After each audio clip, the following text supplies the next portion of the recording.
Bonjour à tous, dans cette vidéo, aujourd'hui, on va étudier un exercice grâce aux congruences. On va regarder le dernier chiffre. Le dernier chiffre, à vous de voir, ça va faire travailler une certaine congruence, en tout cas un mode bien choisi. C'est suspense, je vous laisse faire et on passe au corriger tout de suite. Mais chose importante, pour avoir le dernier chiffre de quelque chose, il suffit de prendre ce nombre modulo 10. Donc si vous voulez le chiffre des unités de 13 modulo 13, on va passer modulo 10. Donc on travaille mode 10.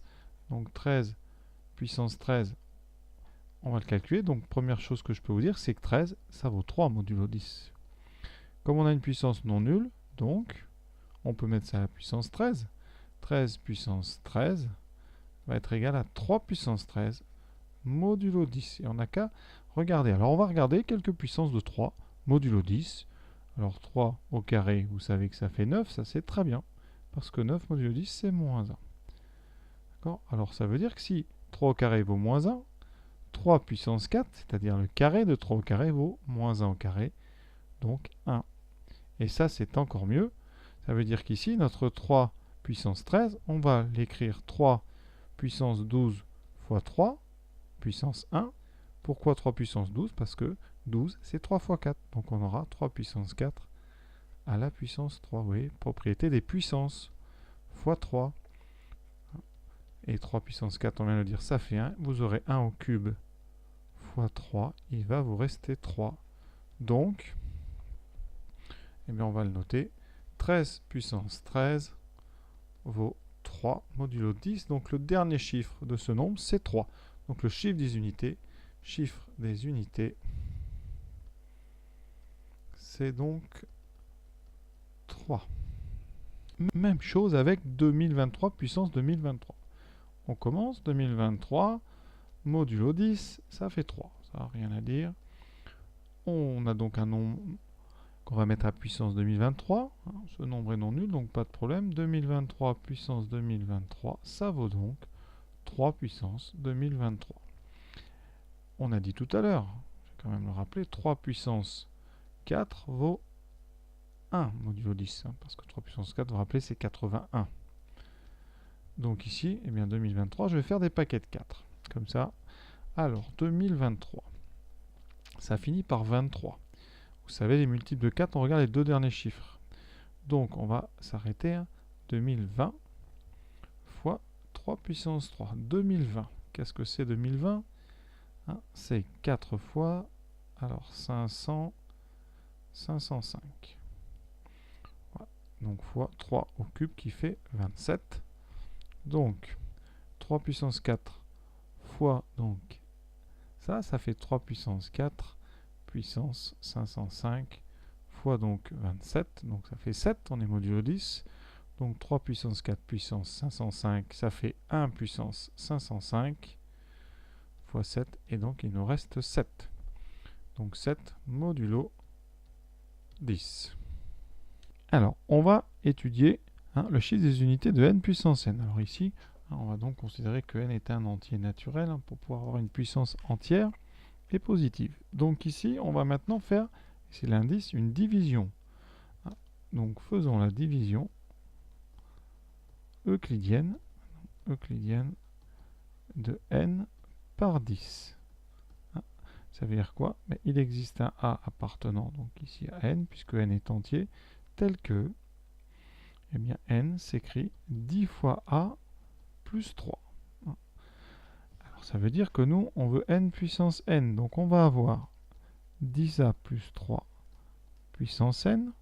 Donc 10a plus 3 puissance 10a plus 3. Ça peut paraître compliqué, mais on va passer modulo.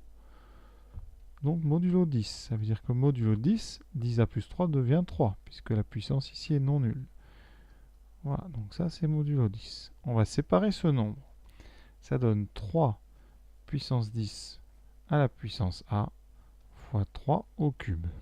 Alors là on se dit c'est compliqué, mais 3 puissance 10, eh bien c'est 3 puissance 4 fois 3 puissance 4 fois 9, c'est-à-dire fois 3 au carré.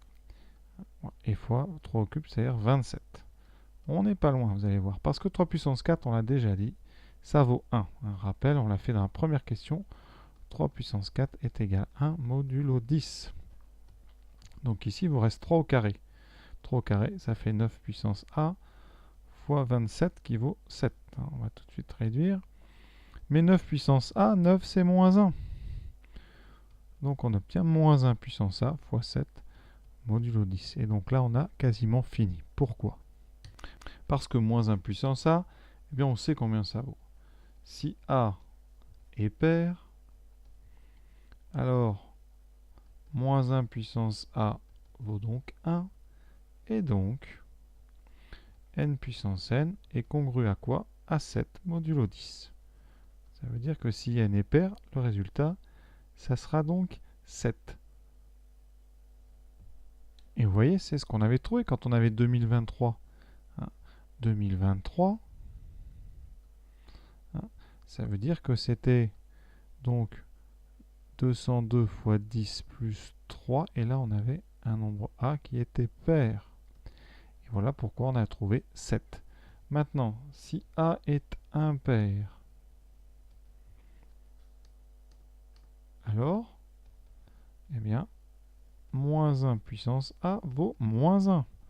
Donc, on trouve que n puissance n vaut moins 7. Et moins 7, c'est 3.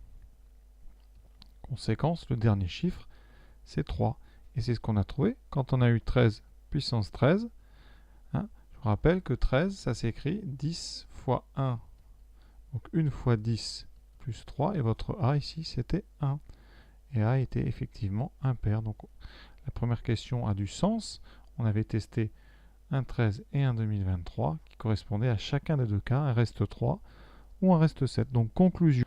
Voilà, pour la conclusion, on a donc, si A est pair, ça veut dire que le chiffre des dizaines, c'est un nombre pair, eh bien n finit par 0,3, 23, 43, 63, 83, eh bien n puissance n finira par 7. C'est le cas de notre exemple en haut, 2023 puissance 2023.